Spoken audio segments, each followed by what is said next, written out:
ہمیں اس جسم کو شکست دینا چاہیے جو دنیا کی خواہشوں کی پیروی کرنا چاہتا ہے اور اسے اپنا غلام بنانا چاہتا ہے۔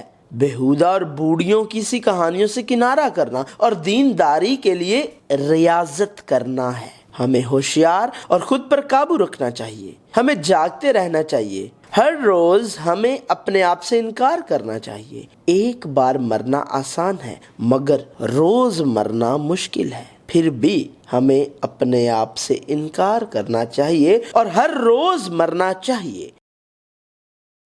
ابدی اور غیر متغیر کلام خدا، خدا کے ساتھ چلنا۔ بائبل جو وقت سے محاورہ ہے۔ خدا کے ساتھ چلنا۔ حصہ 10، خودی سے انکار اور اپنی صلیب۔ جو لوگ یسوع کی پیروی کرتے ہیں انہیں مسیحی کہا جاتا ہے اور وہ یسوع کے شاگرد ہیں۔ یسوع کی عوامی خدمت کے دوران بہت سے لوگوں نے اس کی پیروی کی۔ گلیل اور دپکلس اور یروشلم اور یہودیہ اور یردن کے پار سے بڑی بھیڑ اس کے پیچھے ہو لی۔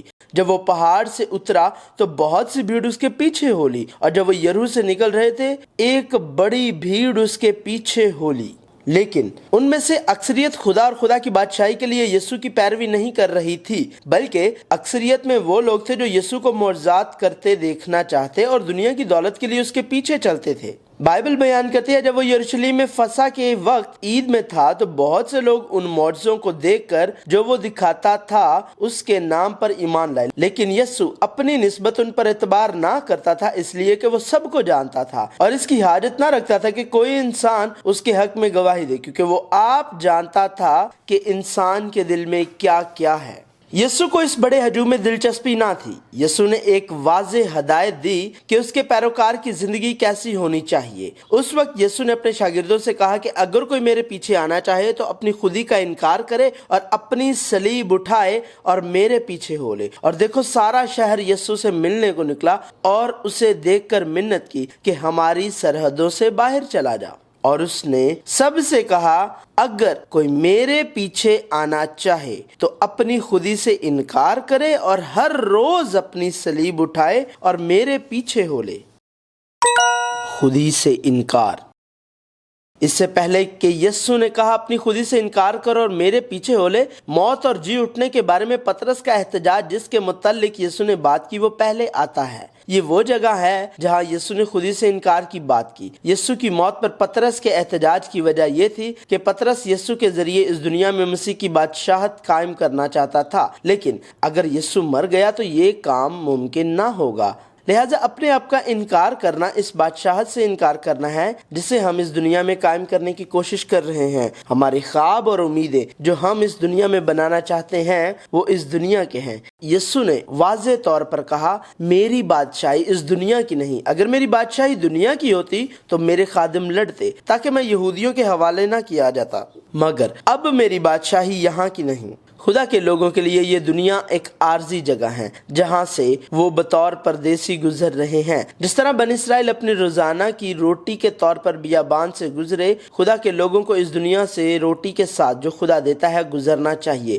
ہمیں یاد رکھنا چاہیے کہ یہ مصر کے کثیر کھانے کی طرح نہیں ہے، یہ ٹھہرنے کی جگہ نہیں ہے اور ہم بہتر ماحول کی تلاش میں نہیں ہیں۔ اس دنیا کی خواہش اور لطف اندوز ہونے کی خواہش یہ ایسی چیز ہے جس سے ہمیں انکار کرنا چاہیے۔ لہٰذا یسوع کے یہ کہنے کے بعد کہ اپنی خودی سے انکار کرے اور میرے پیچھے ہو لے، اس نے کہا جو کوئی اپنی جان بچانا چاہے وہ اسے کھوئے گا، اور جو کوئی میری خاطر اپنی جان کھوئے وہی اسے بچائے گا۔ آخر میں وہ ایک ہی بات کہہ رہا ہے، خدا کے لوگ اس زمین پر رہتے ہیں لیکن ہمیں یہ جاننے کی ضرورت ہے کہ اس زمین پر زندگی وہ زندگی نہیں جو ہم ہمیشہ کے لیے حاصل کریں گے۔ حقیقی زندگی ابدی زندگی ہے جس سے ہم خدا کی بادشاہی میں لطف اندوز ہوں گے۔ بالآخر ہم جس چیز سے انکار کرتے ہیں اور جس چیز سے ہمیں انکار کرنا چاہیے وہ اس دنیا کی چیزیں ہیں۔ زندگی اس دنیا کی ہر چیز کی نمائندگی ہے۔ اپنی صلیب اٹھانا۔ یسوع نے کہا کہ اگر ہم اس کی پیروی کرنا چاہتے ہیں تو ہمیں اپنی خودی سے انکار کرنا چاہیے اور اپنی صلیب اٹھا کر اس کے پیچھے چلنا چاہیے۔ ہماری صلیب انفرادی بلاہٹ ہے جو ہمیں سونپی گئی ہے۔ یہ وہ کردار ہے جو ہم میں سے ہر ایک کو سونپا گیا ہے۔ یہ کردار اس گزرتی دنیا میں نظر آنے والا کردار ہو سکتا ہے، یا یہ ایک ایسا کردار ہو سکتا ہے جو اس دنیا میں کسی کی زندگی کے اختتام تک بالکل ظاہر نہیں ہوتا۔ یہ کردار ہابل جیسا کردار ہو سکتا ہے جس نے خدا کو ایک مکمل قربانی پیش کی، لیکن قائن جو اس دنیا کی علامت ہے کے ذریعے مارا گیا، جس سے ظاہر ہوتا ہے کہ یسوع مسیح دنیا میں اس دنیا کے ذریعے مارا جائے گا۔ یا نوح جیسا کردار جس نے 100 سال تک دنیا کے تمام لوگوں کی تضحیک اور تنقید برداشت کی، جو خدا کے فضل سے خدا کے ساتھ چلتا رہا اور صرف مجموعی طور پر 8 لوگوں کے ساتھ ایک کشتی بنائی۔ یا اسحاق جیسا کردار جس نے اپنے آپ کو پیش کرنے کے لیے لکڑیاں اٹھائیں اور موریا کے پہاڑ پر چڑھ گیا، جہاں اسے ایمان کے بانی ابراہم نے سختی قربانی کے طور پر پیش کرنا تھا۔ یا صدرک، میثق اور عبدنجو کے کردار کی طرح ہو سکتا ہے،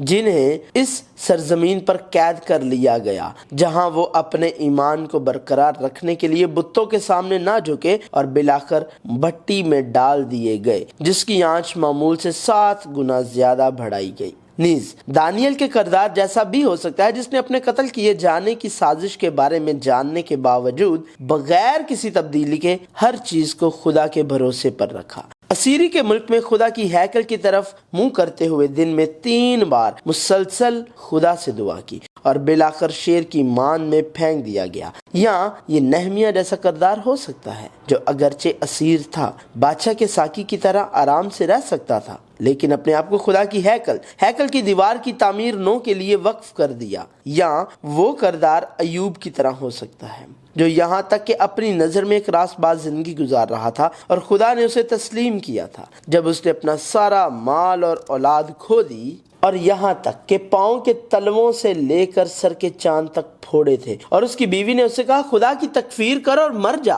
یا وہ کردار اپنے آپ کو خدا اور خدا کے لوگوں کے لیے وقف کرنے کے لیے دنیا کا دشمن ہو سکتا ہے، جس نے فلسطینیوں کے نمائندہ سردار جولیت کو شکست دی اور مسلسل فتوحات حاصل کی، لیکن کیونکہ عورتوں نے کہا ساؤل نے تو ہزاروں کو پر داؤد نے لاکھوں کو مارا، وہ ایک مفرور بن گیا جو ساؤل بادشاہ سے بھاگا، لیکن اس نے ساؤل بادشاہ کو بچا لیا۔ حالانکہ اس کے قتل کے 2 مواقع تھے، لیکن پھر بھی یسوع مسیح آنے والے مسیحا کے دکھوں کو ظاہر کرتے ہوئے خدا کی آزمائشوں کو برداشت کرنا پڑا، یہاں تک کہ ساؤل بادشاہ مر گیا اور آخرکار بادشاہ بننے کے بعد بھی وہ خدا کی ہیکل نہ بنا سکا جس کی وہ اپنے دل میں آرزو کرتا تھا۔ یسوع مسیح کے جوش کی زندگی کو ظاہر کرتے ہوئے اسے اپنی قریبی دوست اخیتوفل اور اپنے پیارے بیٹے ابی سلوم کی طرف سے دھوکہ ملا، یہاں تک کہ یہ مصر اور کوش کے نشانات اور اچنبھے کو 3 سال تک برہنہ جسم اور ننگے پاؤں ظاہر کرتے ہوئے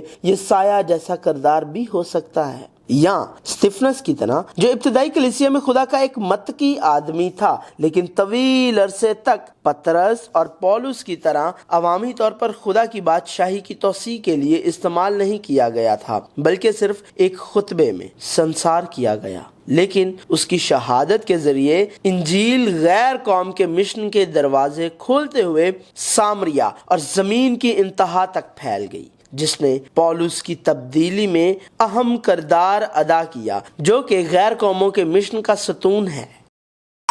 اپنا خون بہانے تک لڑو، لیکن ہم وہ کردار نہیں چاہتے، کیونکہ جو کردار مسیحیوں کو ادا کرنا ہے وہ میرے اور میرے ملک کے لیے نہیں، بلکہ خدا اور خدا کی بادشاہی کے لیے ہے۔ ہم کہتے ہیں کہ ہم خدا کی بادشاہی کی خدمت کرتے ہیں، اور یہ کہ ہم خدا کے لوگوں کی خدمت کرتے ہیں، لیکن اگر ہم اس کی گہرائیوں میں جائیں تو ہمیں معلوم ہوتا ہے کہ ہم اپنی بادشاہی بنا رہے ہیں۔ خدا کی بادشاہی اس وقت تک پھل نہیں دے سکتی جب تک ہم مرے نہ، اور جب ہم مریں گے تو وہ پھل دے سکتی ہے۔ اسی لیے یسوع نے کہا اپنی صلیب اٹھانے سے پہلے اپنی خودی سے انکار کرو۔ اپنے آپ سے انکار بالآخر یہ تسلیم کرنا کہ ہم جو کہ فطرتاً گنہگار ہیں، نہ بادشاہ ہیں اور نہ ہی آقا، اس لیے اپنے آپ کو جھٹلا کر ہم بالآخر خود پسندی سے الگ ہو رہے ہیں اور خدا کے لوگوں سے محبت اور اپنے دشمنوں سے محبت کر رہے ہیں، کیونکہ دنیا میں جو کردار ہمیں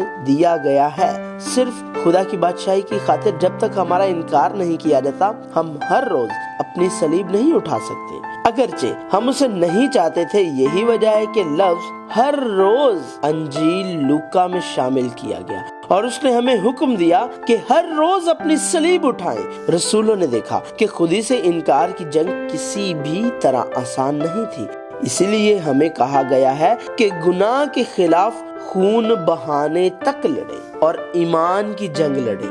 بائبل جو وقت سے ماورا ہے، خدا کے ساتھ چلنا جاری ہے۔